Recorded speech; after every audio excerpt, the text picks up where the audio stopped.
In this Climategenn episode, we hear two committed voices on different sides of the climate engineering debate make their cases as to why we should or should not research geoengineering with the intention of deployment to cool the Earth. Dr. Heidi Sevestre is an internationally renowned polar scientist making the case against climate engineering, also known as geoengineering.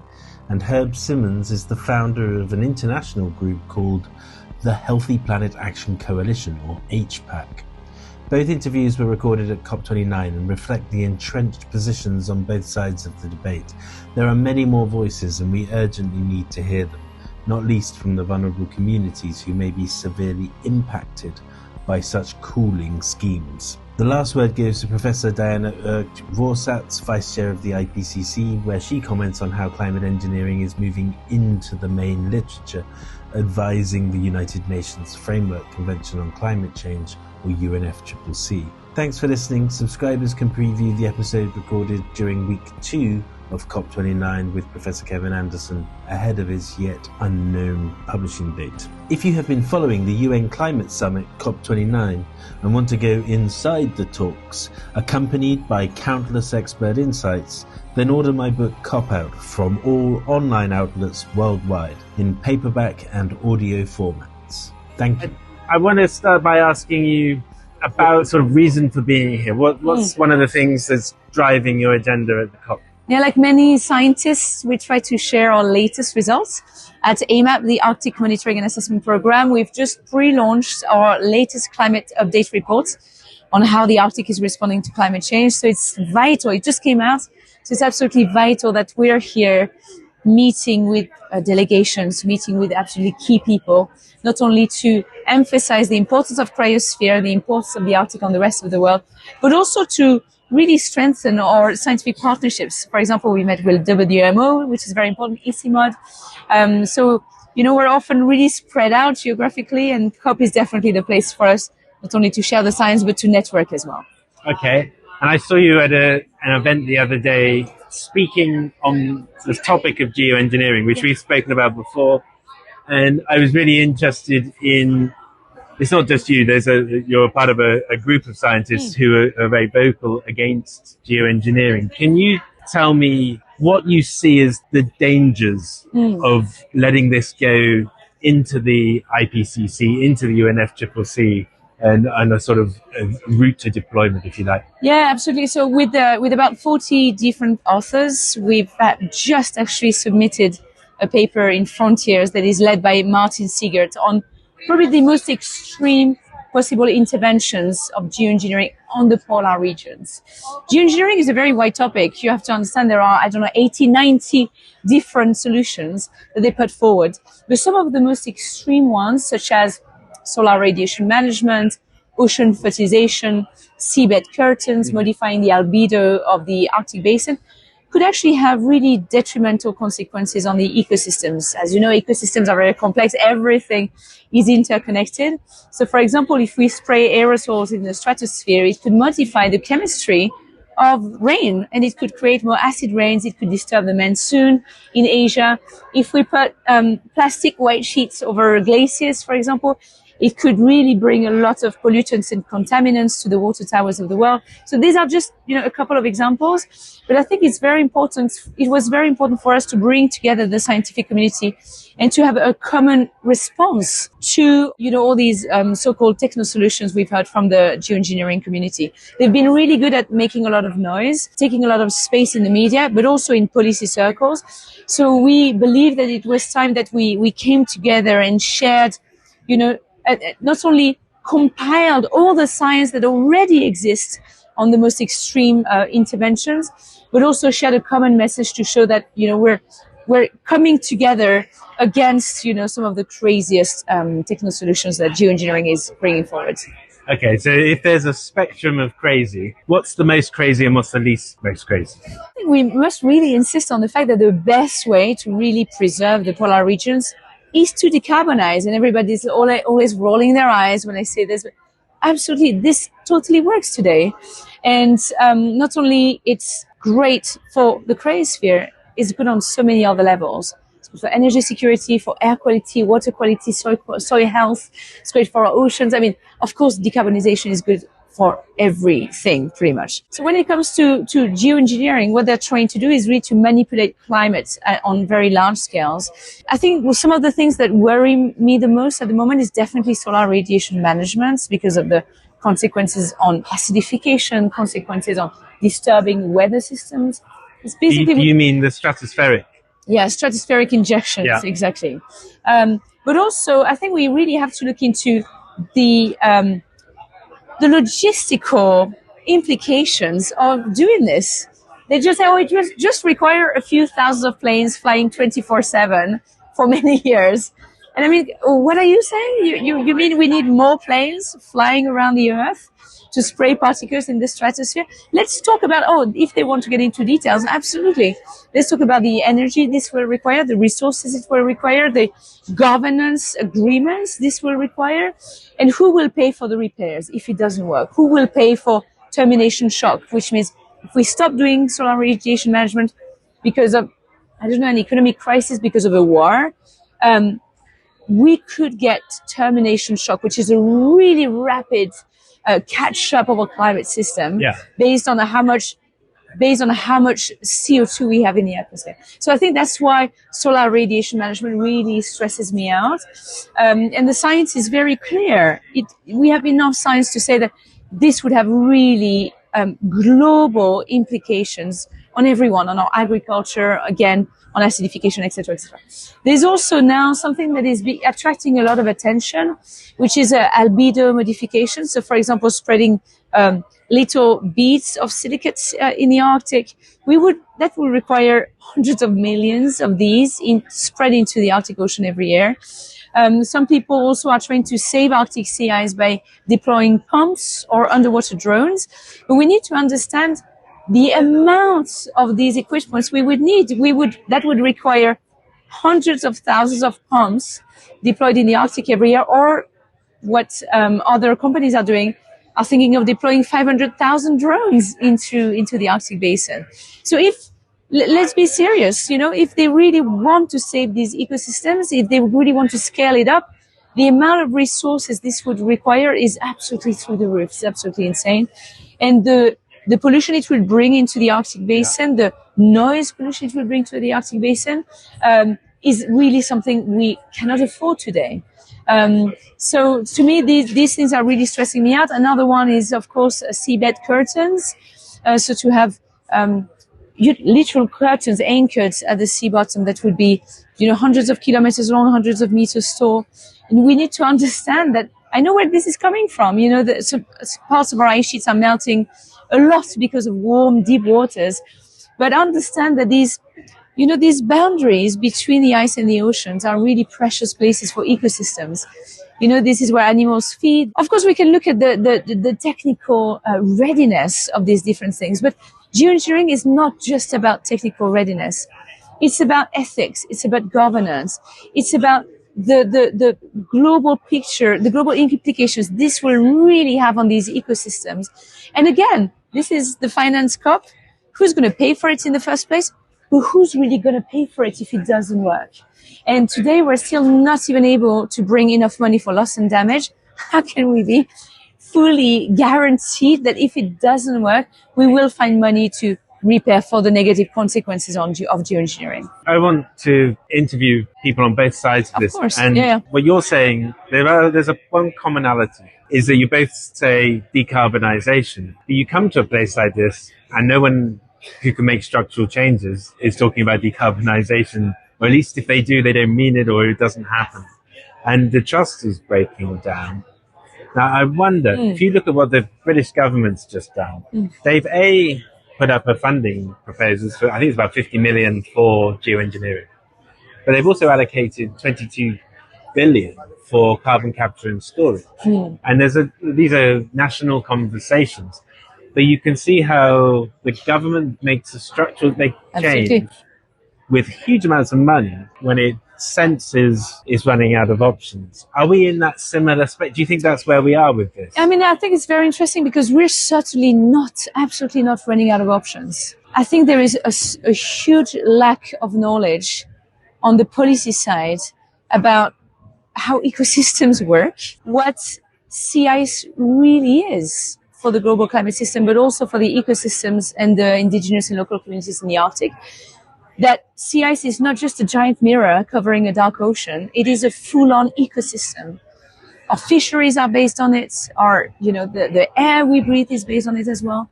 So these are living and breathing ecosystems. So I think we really need to educate policymakers on how ecosystems work and why, of course, decarbonization is still the best option.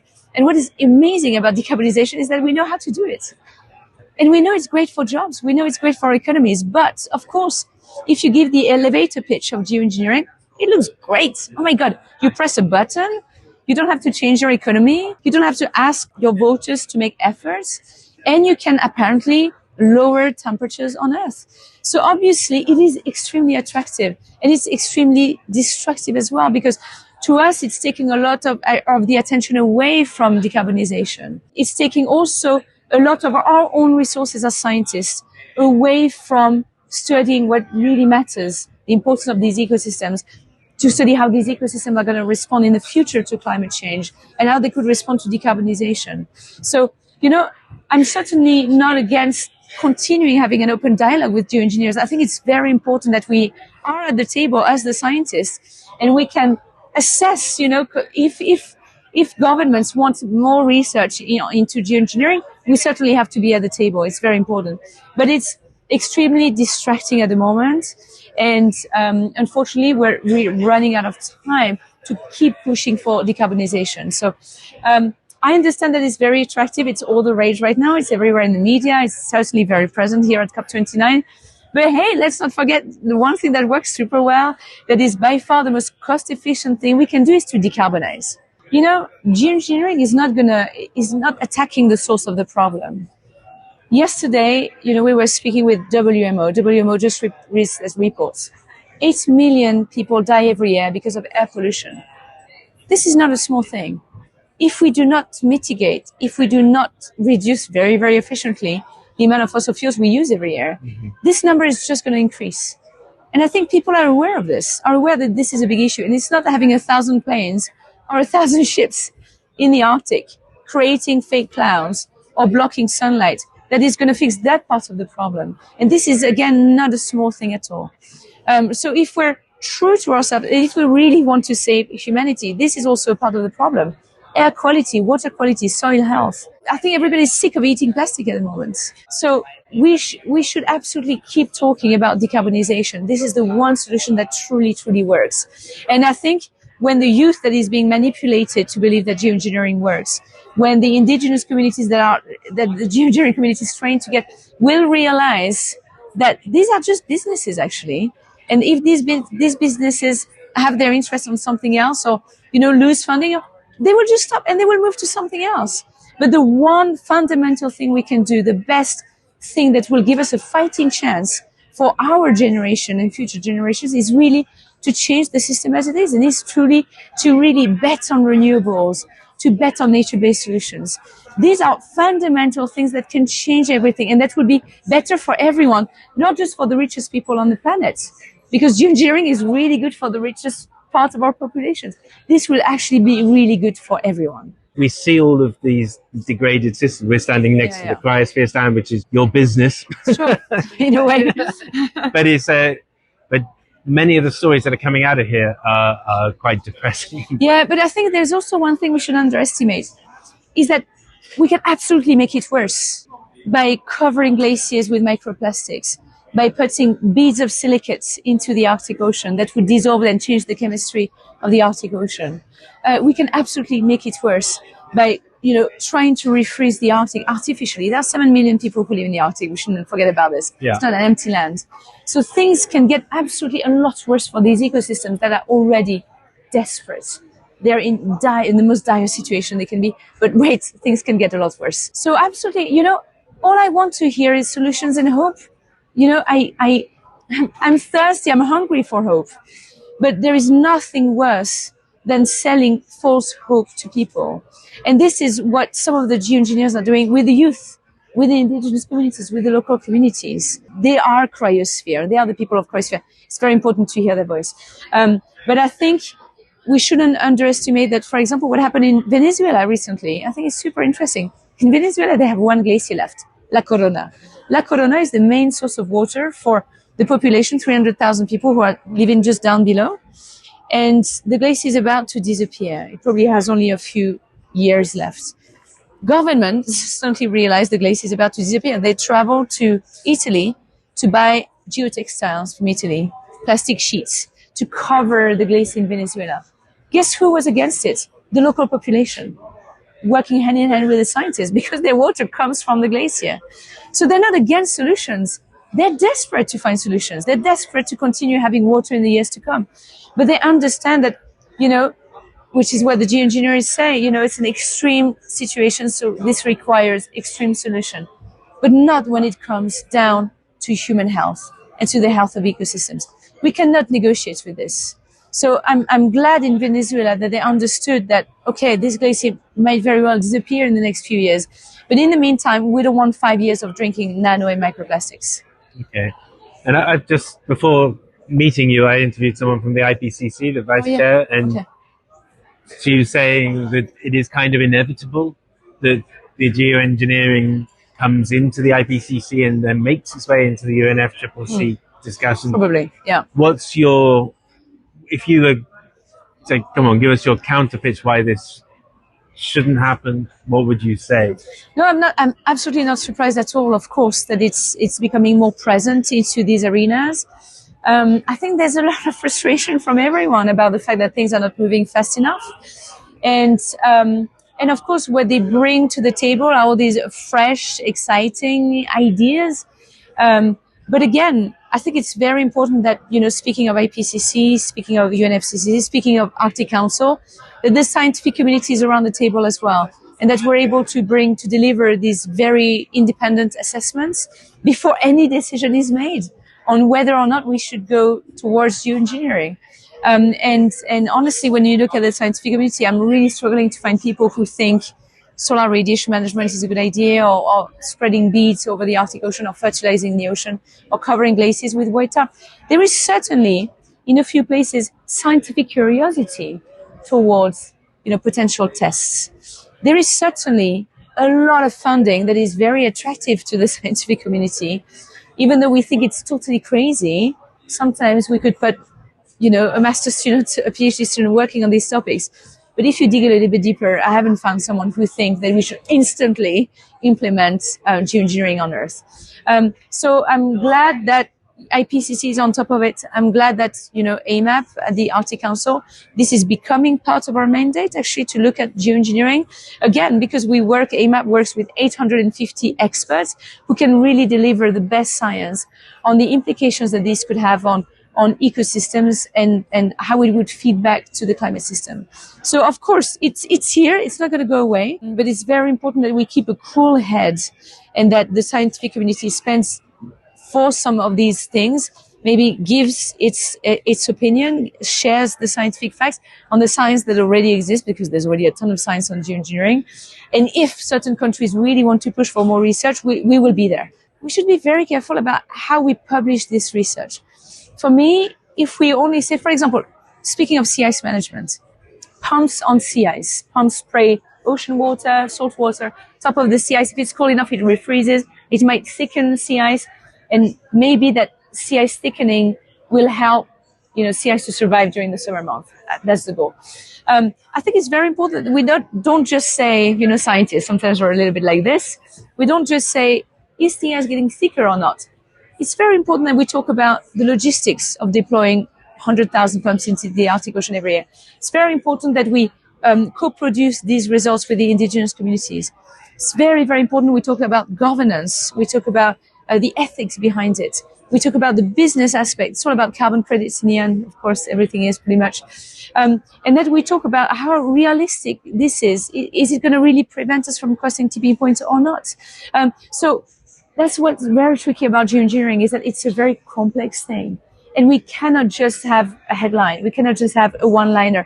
We really need to talk about all these different aspects of these so-called solutions. Otherwise, we would be it would be manipulative. Otherwise, we would be lying about the true implications of geoengineering. So that's why I really urge my colleagues, if they're already involved in those sort of research, of research programs, please work with the indigenous communities. Please work with oceanographers, biologists, experts of noise pollution in the Arctic Ocean. Because otherwise, we would be lying. If we say putting pumps on the Arctic Ocean helps make that 1 kilometer test area a little bit thicker, this is not the complete picture. And if we don't talk about all these other implications, again, we could make really grave, really bad decisions at a time when we cannot afford any bad decisions. So this is really a time when we must come together and try to have this discussion open between countries. For example, in the Arctic, we really need to have the Arctic come together, the Arctic countries come together to have a strong governance system on geoengineering. But also, I think what we totally underestimate, and this has become a big topic actually in my country, in France, is not a country that will decide to do it, or a government that will decide to do it. It's a rogue private actor. And we know already that certain companies totally have the capabilities to do it. Absolutely. Solar radiation management, or what else? So that's very, very tricky as well. So again, we need some people are pushing for moratoriums, for example, on tests. Some countries have already implemented moratoriums. We really need to be ready for something totally unexpected from a rogue private actor. And of course, geoengineering right now is being brought forward by private actors. Yeah, but this comes back to the argument that I've heard from the guys saying Cambridge, who say, well, we need to have that knowledge where we can say, don't do that. That's one you just can't. And there's already a fair bit of knowledge that exists, so which is good. Yeah, absolutely. And I'm just wondering if this is kind of the space for geoengineering research. It's being able to step in where laws might not apply to tell someone that this is a certainly really bad idea. We're not ready. We're not ready for geoengineering. I mean, in terms of governance, we're really not ready. And I think it's about time. It's about time that we wake up. And in a way, I'm glad that, that this topic is more present here, because I think a lot of us have realized that we need to respond. We need to be more present. We need to have the systems in place to make sure we make informed decisions if we have to make a decision on geoengineering. So we're waking up. We've been a bit slow, but we're waking up, and we're ready more than ever to bring the right expertise to make informed decisions on geoengineering. Well, look, it's great to speak to you. Thank you very always. much. So Herb, thank you very much for joining me. Can you start by just telling me how you fit into this COB jigsaw puzzle of different narratives? Well, thanks, Nick. It's a pleasure to be here. And that's a good question, how I fit in. I guess we all wonder about that sometimes. But I've basically been involved with climate for about a decade as a writer, as an activist, and as a co-founder of a relatively new group, the Healthy Planet Action Coalition. We have a very different kind of mission, a much more ambitious mission of actually reducing temperatures to well below 1 degree C. Yeah. And it's in that context that it's important for us to be here at the COP to try to get the word across to the public that there's really 3 dimensions to climate, not just one, and that's not counting adaptation, which of course is essential. Of course, emission reductions, large-scale carbon removal, but most controversial, what we call directly cooling the climate. Some call it geoengineering, some call it solar radiation management or sunshine reflection. And so I'm here in this couple of weeks moderating a couple of panels, talking to as many people as I can, with the goal of opening people's minds to objectively and urgently evaluate the potential benefits versus the risks. Right now, it's like somebody's aunt that is in the closet and they don't want the person to come out. We want the person to come out basically and be evaluated and not be afraid of evaluating it. Okay, and when you're talking about, I'm going to call it solar radiation management under the umbrella of geoengineering, have you got a favorite technology? Is there one that sticks out you think is hopeful that could do the job? Well, if I speak for our organization, we're neutral, because our goal is not for us to figure out which one is best, but for the world community to do it. But speaking personally, the one that is the best known probably has the biggest opportunity to make a significant difference. That's called SAI, basically, stratospheric aerosol injection. And that's a very simple idea based upon what we see in nature when a major volcano erupts, like Mount Pinatubo did in 1991 or so. it literally cooled the entire planet by about 1 degree for a whole year, and without major catastrophes anywhere as far as we know back then. So what we're proposing and others are looking at is, can this be done safely and effectively by mankind to essentially put a sun shield on the planet, a sunscreen, and that would buy us time for the needed emission reductions and carbon removal. Okay.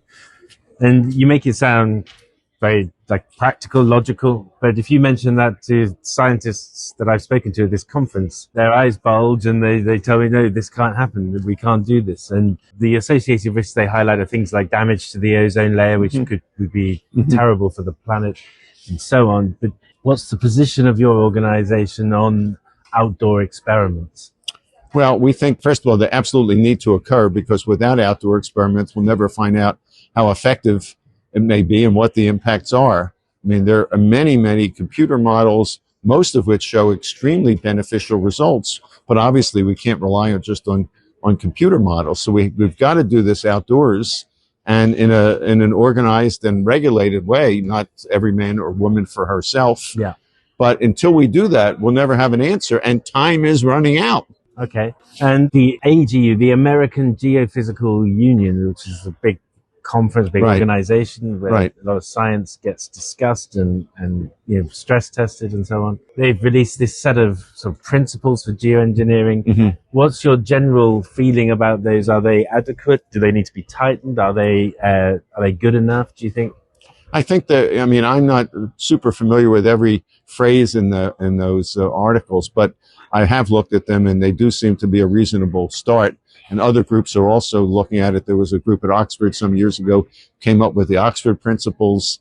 And I think that's healthy to be able to figure out a way to set boundaries on this kind of research. But as long as we recognize that it's urgent that the answers be obtained in time to make a difference. And I wanted to say, Nick, that even if the work, the sort of the go decision is made, and of course we don't know who and how that decision even would be made, but even if and when that is made, it would probably take a decade or 15 years to basically create the airplanes or the ships, depending upon the technique, and pay for it and govern it to actually do it. It's not like it's something that starts tomorrow. Once it starts, it can have an impact fairly quickly, but it's going to take a long lead time. And you know as well as anybody that tipping points are being projected to be activated at around temperatures where we are now, some of which may be irreversible.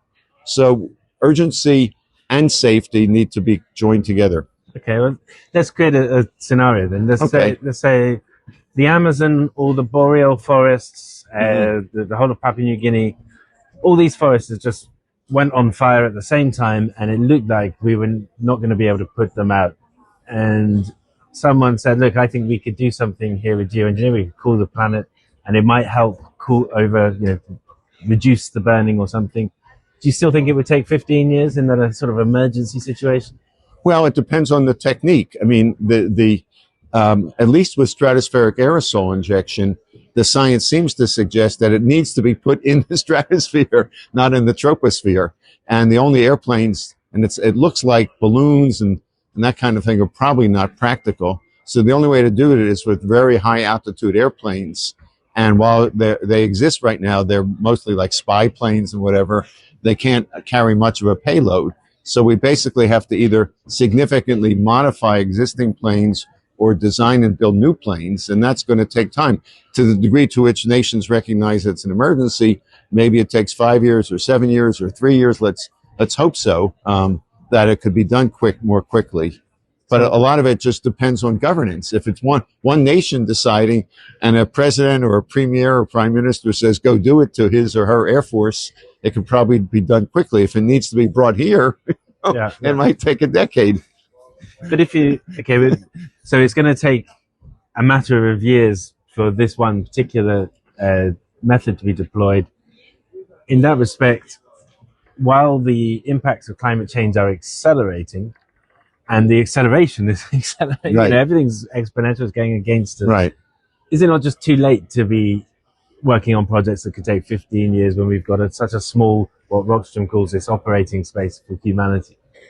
Well, no, it's not. Well, we don't know if it's too late, I guess. And since we don't know if it's too late, it would be incredibly irresponsible not to do everything we can to slow, to stop, to avoid some of these tipping points or so, or at least to minimize their impacts or so. I mean, the science is enormously complex and extremely variable in terms of when these tipping points will occur and whether they are reversible and so forth. So it's not too late, or at least, again, we don't know for sure if it's too late. And even if it is too late, just like with emission reductions, as people say, each 1.1 degree C that we reduce emissions will limit the damage. And similarly, if we can get geoengineering to work in 8 years rather than 10, that's going to be better than not doing it at all. The way you frame it is that it's going to be better. So you are committed to the position that this will be beneficial and it's very likely that we're going to deploy it. Is that fair? I think it's fair to say that based upon the theory and the research and so forth, I'd say there's a high likelihood. And let me be clear, it's not about whether these approaches will have negative consequences. They certainly will. The question is risk.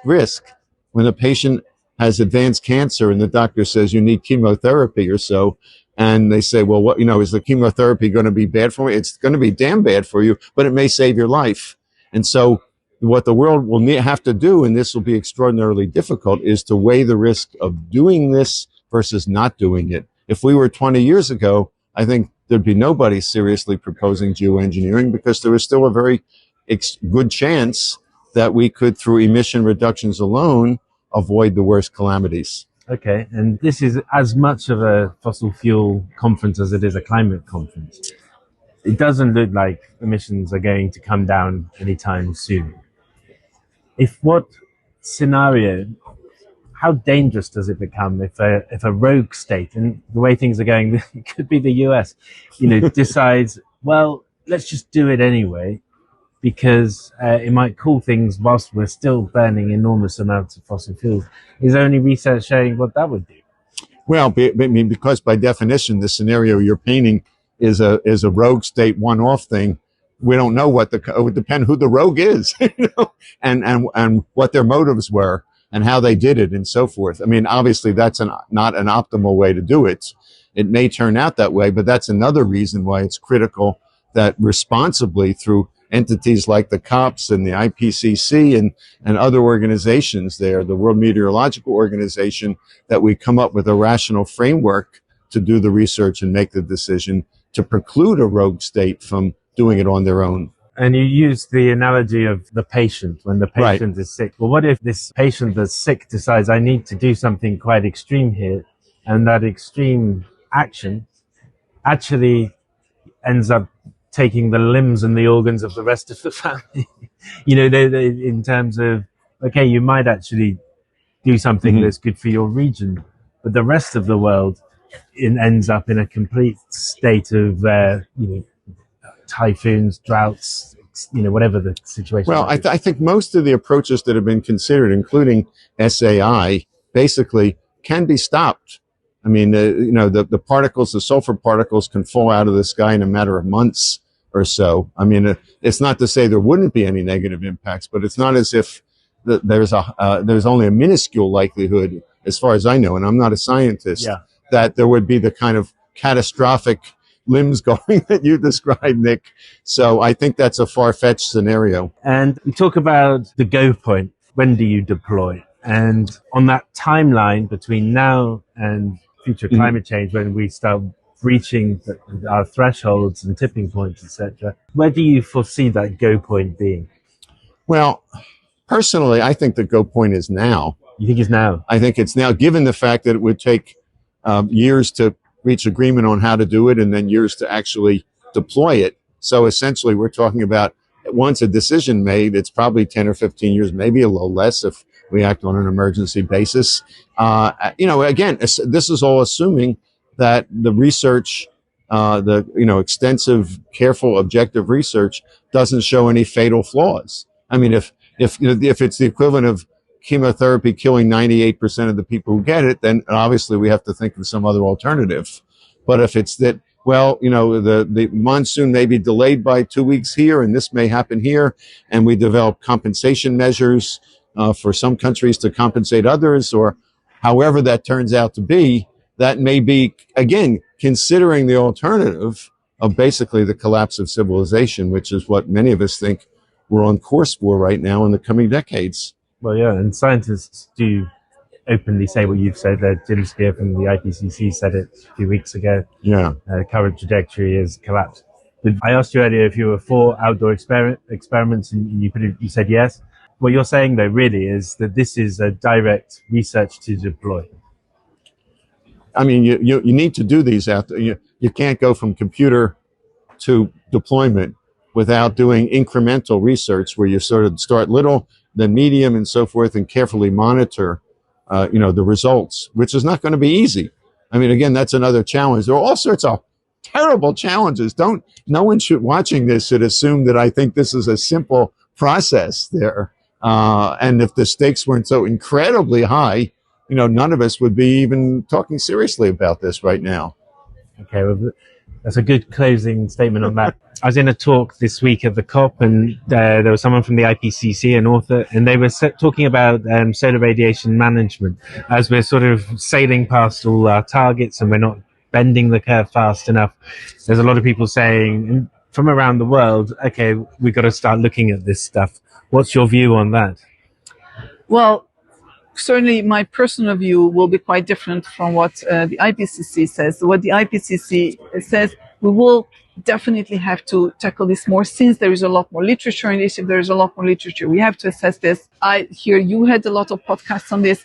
Personally, I'm still concerned about the unknowns. So there is still a lot that we don't know about this yet. So I think we need a lot more research on that first. Okay. Thank you very much. Thank you for the opportunity.